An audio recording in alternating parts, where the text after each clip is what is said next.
আমরা এই প্রথম ছবিটির নিচে লিখতে পারি, দৈনন্দিন জীবনে আমরা আমাদের স্মার্টফোন ব্যবহার করে নিজেদের এবং পরিবারের সদস্যদের ছবি তুলে থাকি। তবে ছবি তোলা এবং ছবি সংরক্ষণ করার ব্যাপারে আমাদের বেশ কিছু সতর্কতা অবলম্বন করতে হবে। তা না হলে আমাদের ফোনে থাকা ব্যক্তিগত প্রয়োজনীয় অপ্রয়োজনীয় ছবিগুলো অন্যের হাতে চলে যাবে। এরপর তারা এই ছবিগুলো খারাপ উদ্দেশ্যে ব্যবহার করার চেষ্টা করবে। এরপর আমরা এই দ্বিতীয় ছবিটির নিচে লিখতে পারি, স্মার্টফোনে প্যাটার্ন লক খুবই গুরুত্বপূর্ণ এবং জরুরি একটি ফিচার। এটি ব্যবহারকারীর ফোনের নিরাপত্তা নিশ্চিত করে। এর কারণে চাইলেও অন্য কেউ ফোন ব্যবহার করতে পারে না। প্যাটার্ন লক সেট করার সময় যতটা সম্ভব জটিল প্যাটার্ন সেট করতে হবে।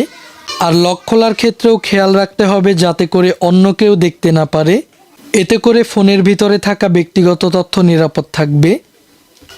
এরপর আমরা এই ছবিটির নিচে লিখতে পারি, আমরা ইন্টারনেট ব্যবহার করার ক্ষেত্রে ওয়াইফাই ব্যবহার করে থাকি। অনেক সময় আমাদের ফোনে পাসওয়ার্ড ছাড়া ওয়াইফাই কানেক্ট হয়ে যেতে পারে। তবে আমাদেরকে সতর্ক থাকতে হবে। অপরিচিত ওয়াইফাইয়ের মাধ্যমে ফোনে ভাইরাস বা ম্যালওয়্যার প্রবেশ করতে পারে। তাই আমরা আমাদের ফোনের তথ্য নিরাপদ রাখার জন্য অপরিচিত ওয়াইফাই ফোনে কানেক্ট করব না। এরপর আমরা মেসেজিং ছবিটির নিচে লিখতে পারি, আমরা আমাদের দৈনন্দিন জীবনে যোগাযোগের জন্য বিভিন্ন মাধ্যম ব্যবহার করে থাকি। এর মধ্যে উল্লেখযোগ্য কিছু মাধ্যম হলো মেসেঞ্জার, হোয়াটসঅ্যাপ, ইমো ইত্যাদি। এসব মাধ্যমগুলো ব্যবহার করার ক্ষেত্রে আমাদেরকে বিশেষ সতর্কতা অবলম্বন করতে হবে। অনেক সময় কেউ ইচ্ছাকৃতভাবে খারাপ উদ্দেশ্যে মেসেজ বা লিঙ্ক পাঠাতে পারে।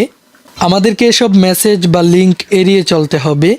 এছাড়া আমরা এসব মাধ্যমকে নিরাপদ রাখার জন্য আলাদাভাবে পিনকোড ব্যবহার করতে পারি।